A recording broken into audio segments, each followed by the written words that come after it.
Hello friends, welcome to our Telugu soul stories with deep voice. నేను మీ honey butterfly. ఇక స్టోరీలోకి వెళ్దామా? ముందుగా సోనియా వివేక్ ప్రేమలో ఎలా పడిందో తెలుసుకోవాలి అనుకుంటే ఇంతకుముందు అప్డేట్ ఖచ్చితంగా వినాల్సిందే. ఇక మనం స్టోరీలోకి వెళ్ళిపోదామా? బయటకు వెళ్దామా అని వివేక్ అడగడంతో వెళ్ళాలా వద్దా అని చాలాసేపు ఆలోచించిన సోనియా అతను పదే పదే అడగడంతో కాదు అనలేకపోయింది. సరే అని ఫైనల్గా వెళ్ళడానికి ఒప్పుకుంది. తనకు కూడా మనసులో వెళ్ళాలనే ఉంది, కానీ ఏదో తెలియని భయం. అప్పటికే కంటిన్యూగా 1 సంవత్సరం పాటుగా కాల్స్ చాటింగ్లోనే కాలం గడిపేసిన సోనియాకి రియల్గా కలిసే అవకాశం వచ్చినప్పుడు ఏదో తెలియని భయం బిడియం ఏర్పడింది. దానివల్ల తను అతనితో బయటకు వెళ్ళడానికి చాలానే ఆలోచించింది. ఒకరి గురించి ఒకరు అన్ని విషయాలు షేర్ చేసుకుని మాట్లాడుకున్నప్పుడు ఏమీ అనిపించలేదు, కానీ రియల్గా మాట్లాడాల్సిన అవకాశం వచ్చినప్పుడు తన నోట మాట రావడం లేదు. ఇక అలానే వారిద్దరి మధ్య కొన్ని సంభాషణలు జరిగిన తర్వాత సరే అని ఇద్దరూ కలిసి బయటకు వెళ్ళడానికి నిర్ణయించుకున్నారు. అతనితో తన కారులో అతని పక్కనే కూర్చొని దేని గురించి ఆలోచించకుండా అలా అతనితో బయటకు వెళ్ళడం ఇంకో పెద్ద సాహసం అనే చెప్పాలి. కూర్చున్న క్షణం నుండి చేతులు షివరింగ్ అయిపోతూ ఉన్నాయి. ఏం చేయాలో తనకి అర్థం కావడం లేదు. అతనిని చూసిన ఎక్సైట్మెంటా లేక అతనితో నేను ఉన్నాను అన్న ఆనందమా తెలియదు, కానీ హార్ట్ బీట్ చాలా పెరిగిపోయింది. ఆ నిమిషం అతను సడన్గా సోనియా చేయి పట్టుకున్నాడు. వెంటనే సోనియా అతని వైపు చూసింది. వివేక్ ఆమె వైపు అలా చూస్తూ ఎందుకంత టెన్షన్ పడుతున్నావు, ఏం కాదు అని సర్దు చెప్తూ ఉన్నాడు. ఇక సోనియా హార్ట్ బీట్ కొంచెం తగ్గినట్లు అనిపించింది. తన మనసులో ప్రశాంతత ఏర్పడింది. అలా బయట నేచర్ని ఎంజాయ్ చేస్తూ తను కూడా కొంచెం కామ్ అయింది. అయితే వివేక్ అలా వాళ్ళు వెళ్తూ ఉండగా సడన్గా దారిలో చీకటి ప్రదేశం వచ్చినప్పుడు కార్ పక్కకు ఆపాడు. వెంటనే సోనియా భయపడుతూ ఎందుకు ఇక్కడ ఆపావు అని అడిగింది. వివేక్ సోనియా వైపుకు తిరిగి కంగారు పడుకు, ఎందుకు ప్రతిదానికి అంత టెన్షన్ పడుతున్నావు? నేనేమైనా నీకు తెలియని వ్యక్తినా? ఇప్పటికే మనం మాట్లాడుకోవడం మొదలుపెట్టి 1 ఇయర్ అవుతుంది. నీ మనసులో భయం పోలేదా? అయినా చాటింగ్లో అంత రొమాంటిక్గా ఉంటావు, ఇప్పుడేంటి ఇంత భయపడుతున్నావు అని అన్నాడు. చుట్టూ చీకటి చూస్తూ పక్కన అతను అంత దగ్గరగా మాట్లాడుతుంటే సోనియాకు భయం పెరుగుతుందే తప్ప తగ్గడం లేదు. ఎంత మాత్రం చాట్ కాల్స్ కంటిన్యూగా చేస్తే కలిసిన ఫస్ట్ మీట్లో అది కూడా 1/2 అవర్ కూడా కావట్లేదు. ఇంత క్లోజ్గా ఎలా మాట్లాడాలి? నాకు దేనికైనా కొంచెం టైం పడుతుంది. ఈ మనిషి ఎందుకు ఆ విషయాన్ని అర్థం చేసుకోవట్లేదు అని మనసులో అనుకుంటుందే తప్ప బయటకు మాత్రం చెప్పడం లేదు. అయితే వివేక్ మాత్రం సోనియా వైపుకు తిరిగి ఆమె వైపు గుచ్చి చూస్తున్నాడు. సోనియాకేమో భయంతో పాటు అతన్ని చూస్తున్న చూపులను తట్టుకోలేక సిగ్గుతో చచ్చిపోతోంది. ఎందుకు నన్ను ఇప్పుడు ఇలా తినేసేలా చూస్తున్నాడు?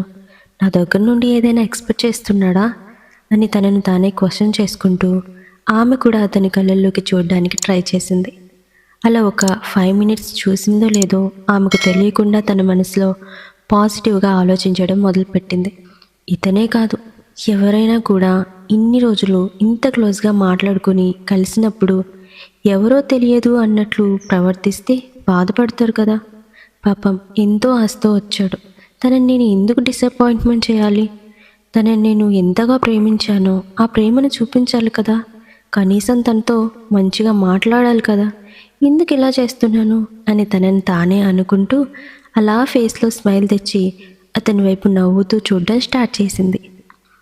ఇక 1 నిమిషం కూడా ఆలోచించకుండా వివేక్ సోనియాని పట్టుకొని తన వైపుకు లాక్కుంటూ గట్టిగా ముద్దు పెట్టేశాడు. ముందు సోనియాకి చాలా భయం వేసింది. ఒక్కసారిగా అతను అలా ముద్దు పెట్టేసరికి షాక్లో ఉండిపోయింది. అయితే వివేక్ ముద్దు పెడుతూనే తన చేతుల్ని మెల్లగా సోనియాపై వేసి తడిమేస్తూ ఉన్నాడు. సోనియాకి మత్తెక్కడం స్టార్ట్ అయింది. ఒక్కసారిగా తను కూడా సింగంలా వివేక్ వైపు తన చేతులను పోనిస్తూ తను కూడా ముద్దు పెట్టడం స్టార్ట్ చేసింది. ఆ క్షణం వాళ్ళిద్దరూ ఏకాంతంగా ఫోన్ కాల్స్లో మాట్లాడుకున్న మాటలన్నీ తనకి గుర్తొచ్చాయి. ఇక దానితో ఆమె ఫీలింగ్స్ కూడా తను కంట్రోల్ చేసుకోలేకపోయింది. వాళ్ళ ముద్దు ప్రయాణం చాలాసేపు కొనసాగింది. వివేక్ చేతులు తనకు ఇష్టమైనట్లు చేసుకుంటూ ఉన్నాయి. అది చలికాలం, అంతేకాకుండా కారులో ఫుల్ ఏసీ. అయినా కానీ చెమటలు పట్టేస్తున్నాయి సోనియాకి. ఎందుకంటే అది తన జీవితంలోనే మొదటి ముద్దు కాబట్టి. అలా వారి ముద్దులో మునిగిపోయిన తర్వాత వివేక్ చేతులు లిమిట్ దాటి ఇంకా ఎక్కడికో పోతున్నాయి. అది అర్థమైన సోనియా ఒక్కసారిగా అంతా ఆపేసింది, దూరంగా నెట్టేసింది. ఏమైంది, ఎందుకలా నెట్టేశావు? మంచి మూమెంట్లో ఉన్నాం కదా అన్నట్లు వివేక్ అన్నాడు. కోపంగా అతని వైపు చూసి, ఇది మరీ ఓవర్, ఫస్ట్ మీట్లోనే ఇలా చేస్తారా ఎవరైనా అని అంది. ఆమె మాట్లాడుతున్న మాటలను పట్టించుకోకుండా, మనం కలిసింది ఫస్ట్ మీట్ అయినా కూడా మనది ఒక 1 year నుండి ఉన్న బంధం. అంతేకాకుండా నిన్ను చూసిన క్షణం నుండి నాకు ఏదో తెలియని ఫీలింగ్ మనసులో స్టార్ట్ అయింది. అలాంటప్పుడు నేను ఇలా చేయకుండా ఎలా ఉంటాను? అంతేకాకుండా నాకు నిన్ను టచ్ చేయాలనిపిస్తోంది, చేయనిస్తావా అని అడిగాడు. అసలు అదేం వద్దు, మీరు నన్ను తీసుకువెళ్ళి నా ఫ్లాట్ దగ్గర వదిలేయండి అని గోలు పెట్టడం స్టార్ట్ చేసింది సోనియా. సరే సరే వద్దు, ఏం వద్దు, కొద్దిసేపు బయట తిరిగి వెళ్దాం సరేనా అని సర్ది చెప్పి సోనియాని బుజ్జగించి కార్ స్టార్ట్ చేశాడు వివేక్. అలా వాళ్ళు మళ్ళీ అక్కడి నుండి స్టార్ట్ అయ్యారు. అయితే వివేక్ సోనియాని వాళ్ళ ఆఫీస్ ఏరియాకు తీసుకుని వెళ్ళి, తన ఆఫీస్ ఇక్కడ ఉంది, నువ్వు ఇలా వస్తే నీకు ఈజీగా ఉంటుంది అన్నట్లు అన్నీ చెప్తూ ఆ ప్లేస్ మొత్తం తిప్పి చూపించాడు.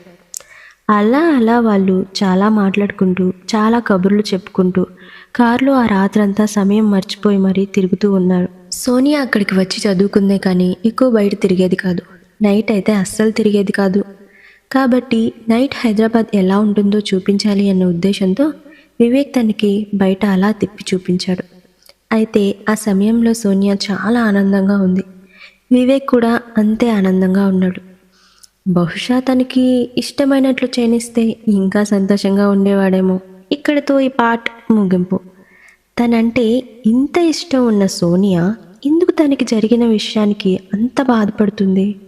అసలు వీరి ప్రేమ కథ ఎలా ఉండబోతుంది తెలుసుకోవాలనుకుంటే తర్వాత వీడియో కోసం ఖచ్చితంగా మన ఛానల్ని సబ్స్క్రైబ్ చేసుకోవాల్సిందే. సబ్స్క్రైబ్ చేసి సపోర్ట్ చేస్తూ, నచ్చితే లైక్ చేసి, మీకు ఇష్టమైతే కామెంట్ చేయండి. మీరు ఇచ్చే ప్రోత్సాహం రాబోయే కథకి శ్రీకారం. మళ్ళీ నెక్స్ట్ ఎపిసోడ్లో కలుద్దాం.